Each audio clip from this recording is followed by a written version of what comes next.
अस्सलाम वालेकुम स्टूडेंट्स।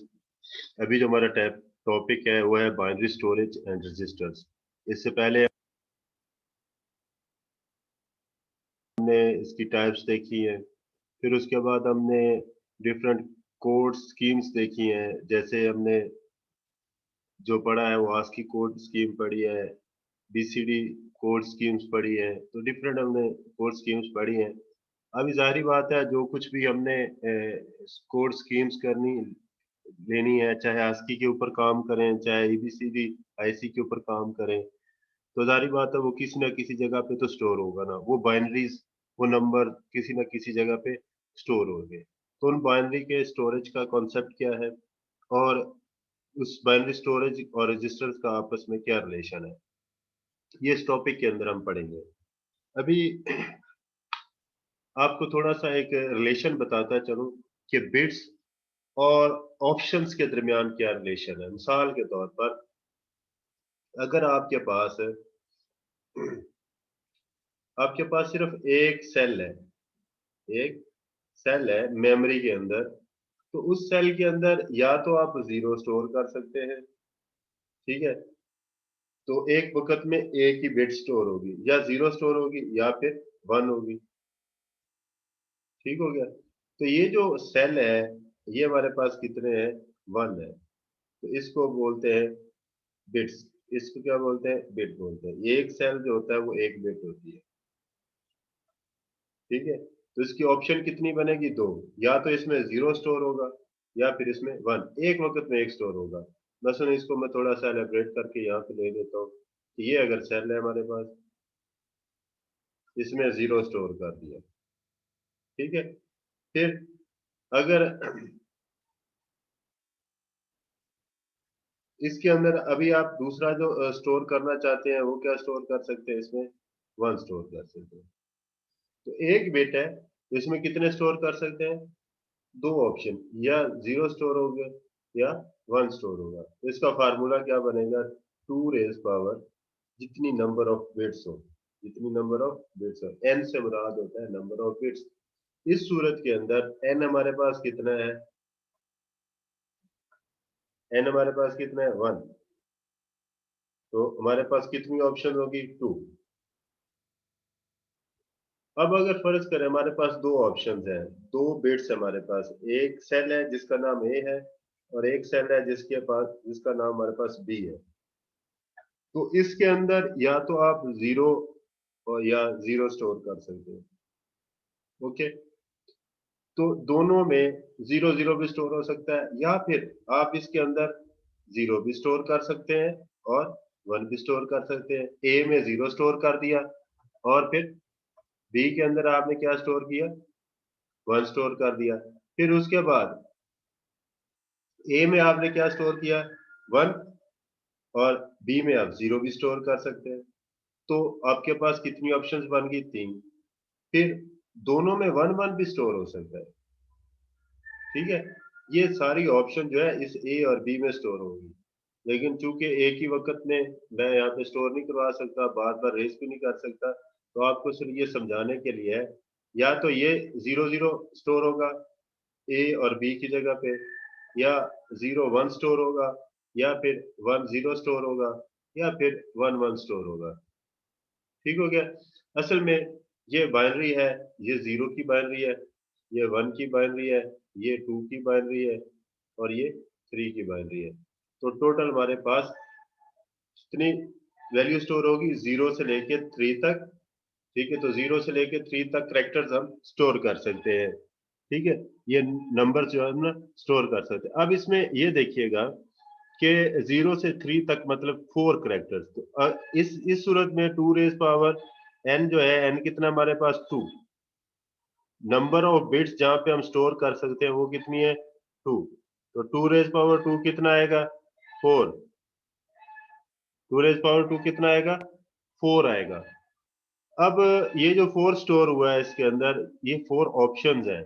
या तो 0-0 स्टोर होगा, या फिर 0-1 स्टोर होगा, या फिर 1-0 स्टोर होगा, या फिर 1-1 स्टोर होगा। क्योंकि हमारे पास 2 ही सेल्स हैं। 2 सेल्स के अंदर सिर्फ 2 ही वैल्यू स्टोर हो सकती है, एक ही वक़्त में, ठीक है? या ऑप्शंस मैंने आपको बता दिए कौन कौन से ऑप्शन है। इसी तरह अगर आपके पास 3 बिट्स आ जाए, कितनी बिट्स आ जाए? 3 बिट्स आ जाएँ, तो आप इसमें कितनी वैल्यू स्टोर कर सकते हैं? 0 से लेके 8 7 तक, 0 से लेके 7 तक। देखें, ए में 0 स्टोर कर दिया, बी में भी 0 स्टोर कर दिया और सी में भी 0 स्टोर कर दिया। तो ए, बी, सी ये हमारे पास 3 सेल्स हैं, 3 बिट्स हैं। इसमें हम क्या स्टोर कर सकते हैं? 0 0 0, ठीक है? क्योंकि बाइनरी लैंग्वेज जो है, जो हार्डवेयर की लैंग्वेज है, वो है बाइनरी लैंग्वेज और बाइनरी सिर्फ 2 नंबर्स पर 0 और 1, इसके अलावा नहीं है कोई, ठीक है? तो ये डिस्क्रीट वैल्यूज़ होती हैं, 0 है या 1 है। या इसके बाद आप इसके अंदर 0 0 और 1 स्टोर कर सकते हैं। इसी तरह ए की जगह पे 0 स्टोर कर दिया, बी की जगह पे 1 स्टोर कर दिया और सी की जगह पे 0 स्टोर कर दिया। या फिर ये भी हो सकता है कि आप 0 1 और 1 स्टोर कर दें। इसी तरह 1 0 0 स्टोर कर सकते हैं या फिर 1 0 1 स्टोर कर सकते हैं। तो इसी तरह आप इसको लेके चल सकते हैं कि कितनी ऑप्शंस आएँगी। तो ऑप्शन मालूम करना है, तो अब n कितना है? 3 बिट्स हैं। कितनी बिट्स हैं? 1 2 3। अब 3 बिट्स के अंदर कितना स्टोर होंगे? 2 rays power 3, 2 rays power 3। n कितना है? अब 3 है, तो 2 रेज़ पावर 3 कितना आएगा? 8। 2 को 3 टाइम्स आप मल्टीप्लाई करें, तो कितना आएगा? 2 रेज़ पावर 3 8। अब इसमें आपने ये चीज़ चेक करनी है कि अगर हमारे पास नंबर ऑफ बिट्स बढ़ते जाएँगे, तो ऑप्शंस जो हैं वो बढ़ती जाएँगी। अब मेरे पास कितनी नंबर ऑफ बिट्स हैं डेटा स्टोर करने के लिए? 4, ए, बी, सी और डी। तो 2 रेज़ पावर 4 होगा, तो 16 यानी 0 से लेके 15 तक स्टोर करेंगे। तो अगर आप ना समय लगे तो आप ये 0 है, ये 1 है, ये 2 है, ये 3 है, ये 4 है, ये 5, ये 6 और ये 7 इनकी बाइनरी करें तो आपके पास यही आएगा। ठीक है? इस रिलेशन की आपको समझ लगनी चाहिए क्योंकि नेक्स्ट आपने जितना कुछ भी पढ़ना है, ये चीज़ें आपको पता होंगी कि भई आपके पास 7 बिट्स तो कितनी ऑप्शन स्टोर हो सकती हैं, 5 बिट्स हैं तो कितनी ऑप्शन स्टोर हो सकती हैं, ठीक है? इसी तरह मैंने आपको आस्की करैक्टर कोड पढ़ाया, ठीक है? आस्की जो इससे पहले वाला लेक्चर था उसमें क्या था कि आस्की 7 बिट्स को क्या करता है, स्टोर कर सकता है। आस्की 7 बिट जो है वो उसके 7 बिट्स पर मुश्तमिल होता है। तो कोई भी करैक्टर है उसके अगेंस्ट एक डेसिमल वैल्यू है, उस डेसिमल की वैल्यू जो है वो 7 बिट से ज़्यादा नहीं होती। ठीक है? ये रिलेशन जब तक आप लोगों को समझ नहीं लगेगा, आप नेक्स्ट इसको आसानी के साथ नहीं समझ सकते। आगे जितने भी हमारे टॉपिक्स आएँगे, जितने भी हमारे आगे चैप्टर हैं, वो इन्हीं चीज़ों के ऊपर बेस करते जाएँगे। तो आपने ये पहला चैप्टर, फिर दूसरा चैप्टर, फिर तीसरा चैप्टर, ये सीक्वेंस वाइज़ है। अगर आज आप ये डिजिटल लॉजिक डिज़ाइन आसानी के साथ पढ़ लेंगे, तो फिर आपको सर्किट डिज़ाइन करने में, सर्किट बनाने में, सर्किट को समराइज़ करने में और बड़े सर्किट को छोटे से सर्किट में कन्वर्ट करने में बड़ी आसानी पैदा होगी आपके लिए। अच्छा, अब अगर उस कॉन्सेप्ट की समझ लगी है, तो फिर हम ये इस नेक्स्ट स्लाइड पे चलते हैं। अगर कोई आपका कोई कमेंट है, कोई क्वेश्चन है, तो आप वीडियो के आखिर पर जो है इसको लाज़मी पूछें और आप ये साथ-साथ नोट करते जाएँ, ठीक है? फिर दूसरी बात ये है कि आप क्वेश्चनिंग ज़्यादा क्या करें, आप वीडियो जब मैं अपलोड कर दूँ यूट्यूब चैनल के ऊपर, तो आप कोशिश करें कि उसमें कमेंट्स के अंदर क्वेश्चन पूछ लें या फिर मुझे व्हाट्सऐप पे आप मैसेज कर दिया करें। अभी नेक्स्ट स्लाइड जो है हमारी वो है डिस्क्रीट इंफॉर्मेशन। क्या चीज है? The discrete elements of information in digital computer must have a physical existence in some information storage medium. हम जितनी भी इंफॉर्मेशन लेते हैं डिस्क्रीट एलिमेंट्स की, वो जाहिर बात है कंप्यूटर में किसी न किसी फिजिकल जगह के ऊपर स्टोर होनी चाहिए। इसके अलावा discrete elements of informations are represented in binary form। आपको ये भी पता है कि जितने भी हम आप कैरेक्टर्स लिखते हैं वो सारी की सारी किस में कन्वर्ट होते हैं, बाइनरी फॉर्म में कन्वर्ट होते हैं। Information store medium must contain binary storage elements for storing individual bits. अगर आप ए प्रेस करते हैं तो जारी बात है ए ना किसी जगह पे फिजिकल जगह पे जाके स्टोर होता होगा, चाहे वो टेम्परेरी स्टोर हो रहा हो, चाहे वो परमानेंट स्टोर हो रहा हो, तो किसी ना किसी जगह पे वो स्टोर होता है। ठीक है। और जब हम अपने कीबोर्ड से ए बी सी प्रेस करते हैं तो फिर क्या होगा कि वो वर्ड जो है, वो करेक्टर जो है उसकी वो बाइनरी बनाता है, बाइनरी बना के फिर वो उसको सेव करता है। ठीक है। A binary cell is a device. Binary cell is a device that possess two stable states. जैसा कि मैंने इसमें बताया कि यहाँ पे आपको बताया कि अगर एक सेल है तो उसमें दो स्टेबल स्टेट्स को वो स्टोर कर सकता है। ठीक है। यही बाइनरी सेल जो है मिलके क्या बनाते हैं, रजिस्टर्स बनाते हैं। ये एक सेल है, दो सेल्स, तीन सेल, चार सेल, चार सेल का भी आप क्या कर सकते हैं, रजिस्टर बना सकते हैं। आप एक अलग से आर्किटेक्चर बना लें इसका। ठीक है। लेकिन चूंकि हमें स्टैंडर्ड आर्किटेक्चर्स को पढ़ना है ताकि जब आप इंटरनेशनल लेवल पे जाके इलेक्ट्रॉनिक इंजीनियरिंग करें या डिजिटल इंजीनियरिंग करें तो फिर आपको इन स्टैंडर्ड्स का पता होना चाहिए। A binary cell is a device that possesses two stable states. मैंने बताया कि वो जो सेल है उसके अंदर सिर्फ दो स्टेट्स आएंगी। ठीक है। या तो वन स्टोर करेगा या जीरो स्टोर करेगा, यानी कि एक बिट स्टोर कर सकता है, एक वक्त में एक बिट स्टोर कर सकता है। या तो वो वन स्टोर करेगा या फिर वो टू स्टोर करेगा। Input to the cell receives citations signals that set it one of the two states. अब जब भी उसको कोई सिग्नल मिलता है तो वो या तो वन मिलता है या तो उसको जीरो मिलता है। The output of the cell is physical quantity that distinguish between the two states. अब जो उसकी फिजिकल स्टेट है वो आपको बताती है कि यहाँ पे वन स्टोर हुआ है या यहाँ पे जीरो स्टोर हुआ है। अब एग्जांपल्स हैं बाइनरी सेल्स की, एग्जांपल्स हैं इलेक्ट्रॉनिक फ्लिप फ्लॉप सर्किट्स हैं। ठीक है। ये हम फिर नेक्स्ट इसको पढ़ेंगे, नेक्स्ट चैप्टर्स के अंदर फ्लिप फ्लॉप सर्किट जो है ना ये क्या होते हैं। ठीक है। अभी यहाँ तक तो आपको सिर्फ ये पता होना चाहिए कि सेल्स जो हैं वो फ्लिप फ्लॉप सर्किट्स जो होते हैं वो असल में सेल्स होते हैं जहाँ पे आपका डेटा स्टोर हो रहता है। फेरेट कोर्स होते हैं यूज्ड इन मेमोरीज, और ये फेरेट ये आयरन से बनी होती है। ठीक है। कोर्स होती हैं और इसके अंदर क्या होता है, डेटा स्टोर होता है। Positions punched with the hole are not punched in a card. अब एक आपने पंच कार्ड देखा होगा, ये कार्ड है, ये फर्ज करें ये एक कागज का एक टुकड़ा है। अगर कागज के टुकड़े में आप एक लेड पेंसिल के सिक्के से इसको इसमें सुराख करें तो आप देखेंगे कि दूसरी तरफ से वो उभरा हुआ होगा। ठीक है। तो वो जो उभरा हुआ उभरी स्टेट होगी, ये फर्ज करें ये एक कागज है तो इसमें इस तरह सुराख करते जाए ये तो दूसरी तरफ से उभरे हुए होंगे। तो जगह उभरी होगी वो वन कंसीडर करेगी, जो उभरी नहीं होगी वो जीरो। तो आपने इसको ऐसे डिजाइन करना है कि आपका मैसेज इसके ऊपर टाइप हो जाए वन जीरो की फॉर्म के अंदर। ठीक है। तो पंच कार्ड्स जो भी है वो भी क्या करते हैं, वो भी डेटा स्टोर करने की सलाहियत रखते हैं। ठीक है। लेकिन फिर इनमें डिफरेंस है, फिर इनकी लिमिटेशंस है। तो फिर कौन सा हमने इस्तेमाल करना है, कौन सा इस्तेमाल नहीं करना। फेरेट कोर्स का क्या लिमिटेशंस है, इसके क्या नुकसान है, इसके फायदे क्या है। इलेक्ट्रॉनिक फ्लिप फ्लॉप सर्किट्स जो होते हैं वो कि कहाँ तक हमें फायदा देते हैं, ये सारा फिर अगले चैप्टर जो नेक्स्ट चैप्टर हम पढ़ेंगे उसमें हमें मजीद इनकी इंफॉर्मेशन मिलेगी।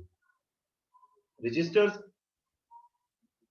असल में पेपर में जब डेफिनेशन है तो आपने रजिस्टर्स के बारे में लिखना है कि रजिस्टर क्या चीज है। ठीक है। Register is a group of binary cells. ठीक है। ये एक 16 बिट रजिस्टर है कि ये एक जिसके अंदर डेटा स्टोर होता है। ठीक है। हर सेल का नाम रखा गया, ये जीरो है, ये वन है, ये टू है, ये थ्री है, ये फोर है। ठीक है। इधर से भी आप स्टार्ट कर सकते हैं। ठीक है। तो इसके अंदर वन स्टोर कर दिया, इसके अंदर जीरो भी तो स्टोर हो सकता था। इसके अंदर वन स्टोर कर दिया है, इसके अंदर जीरो स्टोर कर दिया है। तो ये इस तरह आपने स्टोर कर देना है। तो जब 16 बिट रजिस्टर है, इट मींस इसके अंदर कितना डेटा स्टोर होगा, 2 रेज पावर 16। जितने बिट रजिस्टर हो उसके अंदर उतना डेटा स्टोर होगा। तो आपने खुद हिसाब लगा लेना है 2 रेज पावर 16 कितने बिट्स डेटा, कितनी ऑप्शंस का डेटा स्टोर हो सकता है। ठीक है, 2 रेज पावर 16 आपने इसको हल कर लिया। जैसे 2 रेज पावर 5 कितना होता है, 32। 6 कितना होता है, 64। 7 कितना होता है, 128। ठीक है, 256, 512, 1024, 2048, 4096, 8192। ठीक है, और ये आप करते जाए तो 2 रेज पावर 16 तक आप चेक करें कि कितनी ऑप्शन इसमें स्टोर हो सकती हैं। ठीक है, तो ये एक 16 बिट रजिस्टर की आपको एग्जांपल दिया। मेमोरी के अंदर ऐसे नहीं होता कि वहां पे ऐसे 10 स्टोर हुआ होता है। मेमोरी के अंदर वहां पे उसकी स्टेट चेक की जाती है, उस सेल की स्टेट चेक की जाती है, मैग्नेटाइज्ड हुआ है कि नहीं हुआ। ठीक है, तो वो अगर मैग्नेटाइज्ड है, या उसकी जो जिस तरह सीडीज के अंदर डिफरेंट टाइप से डेटा स्टोर होता है, हार्ड डिस्क के अंदर डिफरेंट होता है, जो पैरेट और कोर्स की बनी होती है, उसकी बनी होती है। ठीक है, तो फ्लिप फ्लॉप में डिफरेंट मैकेनिज्म है, लेकिन असल में वो एक निशानी के तौर पर होता है कि ये जो स्टेट है ये 1 को शो करती है, और ये जो स्टेट है ये 0 को शो करती है। ठीक है, बाज जगह पे 1 और 0 लो वोल्टेज और हाई वोल्टेज को भी शो करते हैं। तो ये जिस बंदे ने प्रोग्रामिंग की होती है, या जिस कंपनी ने हार्डवेयर बनाया होता है, वो उसके हिसाब से फिर उसका सॉफ्टवेयर भी डेवलप करवाता है। ठीक है, लेकिन कॉन्सेप्ट सेम है, सबके कॉन्सेप्ट सेम है कि डेटा कैसे स्टोर होगा, डेटे को रीड कैसे किया जाएगा। क्योंकि बाइनरी आपको आती होगी, बाइनरी ऑपरेशंस आते होंगे, बाइनरी डिजिटल लॉजिक डिजाइन पढ़ी होगी, तो फिर आप इसकी इंजीनियरिंग कर सकते हैं, आप इसके सर्किट डिजाइन कर सकते हैं। वो बात की बात है कि इसमें डेटा कैसे स्टोर करना है, डेटे को कैसे रीड करना है, वो एक सिस्टम डिफरेंट है, लेकिन कम से कम आपको सर्किट डिजाइन करने आने चाहिए। आप अपने हिसाब से कैलकुलेटर बना सकते हैं, आप अपने हिसाब से जनाब कोई और छोटा छोटा सा प्रोसेसर बना सकते हैं, जो सिंपल सिंपल इंस्ट्रक्शंस को क्या कर सके, सॉल्व कर सके। Since a cell stores one bit of information, it follows that a register with n cells can store any discrete quantity of information that contains n bits. तो जिसमें n bits जो है ना वो उसमें स्टोर हो सकती है, जो उसके हिसाब से मिसाल के तौर पर अगर 4 बिट है तो वो 7 तक क्या कर सकता है, स्टोर कर सकता है। अगर 3 बिट है, सॉरी 3 बिट है तो वो 7 तक स्टोर कर, 0 से 7 तक। अगर 4 बिट है 0 से लेके 15 तक स्टोर कर सकते हैं। अब उसमें आप नंबर स्टोर करवाना चाहते हैं, कैरेक्टर्स को ASCII कोड के हिसाब से देखें तब ऐसे हो सकता है। The content of register is function that of interpretation given to the information stored in it. जो रजिस्टर के अंदर कंटेंट्स होते हैं, कंटेंट ऑफ रजिस्टर मतलब ये रजिस्टर है तो इसके अंदर ये कंटेंट पड़ा हुआ है, इसका ये डेटा पड़ा है, is a function of the interpretation given to the information stored in it. तो असल में वो एक इंटरप्रिटेशन है, और एक फंक्शन के तहत उसको क्या किया जाता है, रखा जाता है। कंसीडर, आप फर्ज करें ये फॉलोइंग 16 सेल रजिस्टर है, तो जितने सेल होंगे उतनी ही ज्यादा उसके अंदर ऑप्शंस होंगी डेटा स्टोर करने की। फिर मैं ये भी बताऊंगा कि जी जितने ज्यादा बिट रजिस्टर्स होते हैं, पैरेलल उसकी प्रोसेसिंग भी ज्यादा होती है, और फिर फायदा भी होता है।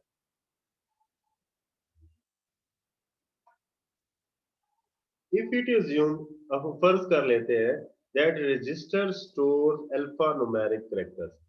हम सिर्फ फर्ज कर लेते हैं कि जो रजिस्टर्स है ये अल्फा न्यूमेरिक कैरेक्टर्स है। अल्फा से मुराद है ABC, और न्यूमेरिक 0 से लेकर 9 तक characters of an 8 bit code.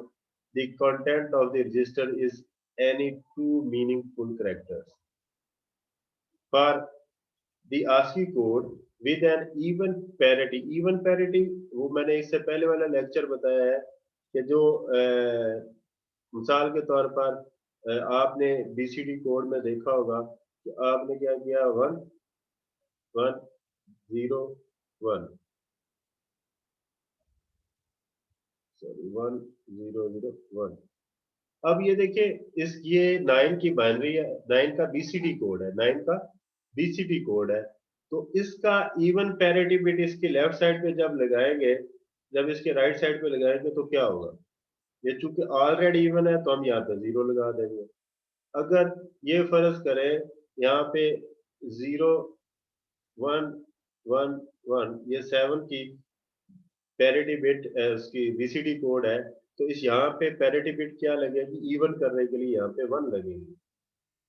तो हम फर्ज कर लेते हैं कि हम आस्की कोड यूज कर रहे हैं, आस्की स्टैंडर्ड को यूज कर रहे हैं, हम ईबीसी डीआईसी को यूज नहीं कर रहे, हम बाकी किसी और करेक्टर को यूज नहीं कर रहे। Placed in the 8 most significant bits position of the previous example represent two characters C and I, C and I. तो इसमें क्या होगा, एक सी लेफ्ट साइड पे हो जाएगा, इसकी 4 बिट्स होंगे, और ये आई आ जाएगा। ठीक है। On the other hand, if one interprets the content of the register to be 4 decimal digits represented by 4-bit code, the content of the register is 4 digit decimal. तो अगर 4 में करना चाहे तो 4 के हिसाब से, अगर एक्सेस 3 कोड के हिसाब से करने हैं तो ये 9096 की बाइनरी होगी। The content of the register meaningless in BCD since the bit combination 1100 is not assigned to any decimal digit. ठीक है। तो बीसीडी में ये 1100 किसी को असाइन नहीं होता, क्योंकि बीसीडी क्या होता है, 0 से लेके 9 तक होता है, और ये किसकी है, 12 की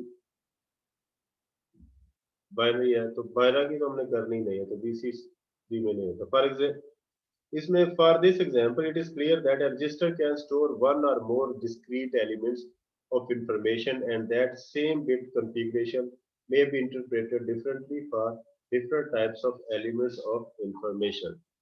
तो इसमें इन एग्जांपल से आपको क्या पता चलता है कि रजिस्टर्स के अंदर आप ASCII भी स्टोर करवा सकते हैं, बीसीडी भी कोड, लेकिन फिर उसको मैनिपुलेट फिर उसी अंदाज से करना है। एक्सेस 3 में है तो एक्सेस 3 में उसको मैनिपुलेट करना है, बीसीडी है तो फिर बीसीडी में उसको मैनिपुलेट करना है।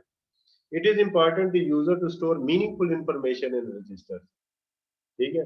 तो यूजर के लिए क्या इंपॉर्टेंट है, the user store meaningful information, कि यूजर जो होता है वो हमेशा मीनिंगफुल इंफॉर्मेशन स्टोर करता है, and that the computer be program to process this information according to type of information stored. अब उस रजिस्टर के अंदर जो भी टाइप की इंफॉर्मेशन स्टोर होगी फिर उसको उसी हिसाब से मैनिपुलेट करेगा। आस्की कैरेक्टर कोड के हिसाब से किया तो फिर आस्की के हिसाब से, बीसीडी के है तो बीसीडी के हिसाब से। ठीक है। ये फिर विद पैसेज ऑफ टाइम आप आस्ते आस्ते इसको समझते चलेंगे कि आपने इसको कैसे मैनिपुलेट करवाना है। आप जब कीबोर्ड से, ये फर्ज करें आपका कीबोर्ड है, उसे आप जे प्रेस करते हैं, ओ प्रेस करते हैं, एच प्रेस करते हैं, एन प्रेस है, जॉन लिखते हैं, तो कीबोर्ड का जो कंट्रोलर है वो क्या करता है, जे के अगेंस्ट 8 बिट ऐड कर देता है। ठीक है। क्योंकि आस्की क्या होता है, 7 बिट, साथ उसके एक पैरिटी बिट लगा सकता है, चाहे वो इवन पैरिटी बिट कंसीडर करें चाहे वो उसको ऑड पैरिटी बिट के हिसाब से कर रहे हैं। ठीक है। मिसाल के तौर पर जे का 8 8 सेल्स है इसके, ठीक है, 8 बिट है, तो फिर क्या होगा, जॉन की जे जो है वो, आपको पता है कि जे का डेसिमल कोड क्या था ASCII के अंदर, उसकी वो बाइनरी करेगा और बाइनरी करके वो इस सेल में शिफ्ट कर देगा। क्योंकि ASCII 7 पे मुश्तमिल होता है, जो लास्ट वाली होगी वो पैरिटी बिट होगी। आप उसको क्या कर सकते हैं, पैरिटी बिट को इवन के साथ भी प्रोसेस करवा सकते हैं और उसको ऑड के हिसाब से भी प्रोसेस करवा सकते हैं। जब आप ओ प्रेस करते हैं तो ये वाले 8 इधर चले जाते हैं, ठीक है, और वो इस तरफ आ जाता है। ये इसके कॉन्टेक्ट फ्लश हो जाते हैं, खाली हो जाते हैं, ये फिर आगे इस तरह चलता जाता है। ये प्रोसेसर यूनिट जो होता है उसको देता है और वो किस में स्टोर हो जाता है, मेमोरी यूनिट में जाके। ठीक है। पहले जे इधर आएगा, फिर ओ एच ए एन, इसी तरह जे लेफ्ट साइड पे ये जे की जो है, इसी तरह ये ओ का ASCII कोड आ गया, ये एच का ASCII कोड आ गया, ये एन का ASCII कोड आ गया। तो ये रजिस्टर में इस तरह शिफ्ट होता है, आप प्रेस करते जाते हैं, कंट्रोलर 8 की बिट बना बना के मेमोरी यूनिट तक पहुंचाया जाता है। ये जो कि पूरी स्लाइड है ना, ये रजिस्टर ट्रांसफर इसी के ऊपर है। ठीक है, असल में ये बेसिक ऑपरेशन है, ये मैंने हाईलाइट की है ताकि ये आपको बताऊं, बाकी सारी इंग्लिश आपने पढ़नी है इसकी। ठीक है, वो जैसे सीक्वेंस वाइज इसको ट्रांसफर करता है, जैसे मैंने आपको बताया पिछली स्लाइड में। इंटर रजिस्टर ट्रांसफर ऑपरेशन क्या आता है? A basic operation and digital system consisting of transfer of the information stored in one register into another. वो एक रजिस्टर से निकाल के दूसरे रजिस्टर में भेज देता है। इस ऊपर वाले में हमने क्या किया है कि हमने क्या एक कीबोर्ड को लिया है इनपुट डिवाइस के तौर पर। ठीक है, ये जो ऊपर वाले एग्जांपल में कीबोर्ड के कंट्रोलर से ये सारी ट्रांसफर होती है। ठीक है, तो वो सारी जो है ना, जब भी आपने ये, इसको हमने आस्की कोड समझना है, और पैरिटी बिट कौन सी लेनी है? ऑड पैरिटी बिट लेनी है। ठीक है, 7 आस्की के होते हैं और साथ एक पैरिटी बिट लगा देंगे। अब ऑड का मैंने आपको बताया कि अगर आपके पास दो वन है किसी के अंदर, ठीक है, तो आप उसको 3 कर देंगे। अगर आपके पास 3 है तो यहाँ पे आप फिर 0 लगाएंगे। ठीक है, तो ये 7 बिट करेक्टर्स को 7 इधर आ जाएंगी, और ये 8वीं जो होगी वो कौन सी होगी? पैरिटी बिट होगी, और यहाँ पे हमने 8 पैरिटी बिट यूज किया है। हम रजिस्टर्स के बारे में और मेमोरी के बारे में चैप्टर 7 में डिटेल के साथ पढ़ेंगे। ठीक है, हम मैनिपुलेशन करेंगे बाइनरी वेरिएबल्स की। ठीक है, और digital logic by means of digital logic circuits के। और इसके बाद जो नेक्स्ट हमारा चैप्टर होगा, सॉरी नेक्स्ट लेक्चर जो है वो किसके बारे में है? डिजिटल लॉजिक डिजाइन के अंदर जो सबसे बेस है वो है लॉजिक गेट्स की। ठीक है, लॉजिक गेट्स क्या होते हैं उसके ऊपर मैं पूरा लेक्चर रखूंगा, और उस लेक्चर में से ही आपका एक पूरा क्वेश्चन बनेगा, जो मैं आपके इस चैप्टर के एंड पे जो टेस्ट लूंगा उसमें वो लाजमी दूंगा। अब फर्ज करते हैं कि ये प्लस कैसे होता है। तो ये रजिस्टर 1 है हमारे पास, और ये रजिस्टर 2 है, और ये रजिस्टर 3 है। हम लॉजिक सर्किट्स पढ़ेंगे नेक्स्ट लेक्चर के दौरान। ये फर्ज कर लें कि एक लॉजिक सर्किट है। ठीक है, तो ये प्रोसेसर यूनिट है। ठीक हो गया, और ये हमारे पास मेमोरी, आप रैम समझ लें। यूजर ने क्या किया कि दो डिजिट्स को वो क्या करना चाहता है? ऐड करना चाहता है। तो एक डिजिट ये है और एक डिजिट ये है। जैसे उसने कीबोर्ड से प्रेस किया तो एक इसकी बाइनरी यहाँ पे आ गई, एक की बाइनरी यहाँ पे आ गई। फिर प्रोसेसर ने इस नंबर को भी अपने पास कॉल किया और इस रजिस्टर के अंदर आ दिया। और ये रजिस्टर हर सर्किट के अंदर मौजूद होते हैं। नाम उनके डिफरेंट डिफरेंट होते हैं, फंक्शंस उनके जो है वो सिर्फ और सिर्फ डेटा को स्टोर करना है। तो इसकी फिर आगे इस प्रोसेसर के जो रजिस्टर्स होते हैं उनकी टाइप्स डिफरेंट होगी। ठीक है, बाकी जो सर्किट्स होंगे उनके हिसाब से, जैसे ही इसके मैन्युफैक्चरर ने डिजाइन किया होगा उस हिसाब से उसकी टाइप्स होंगी।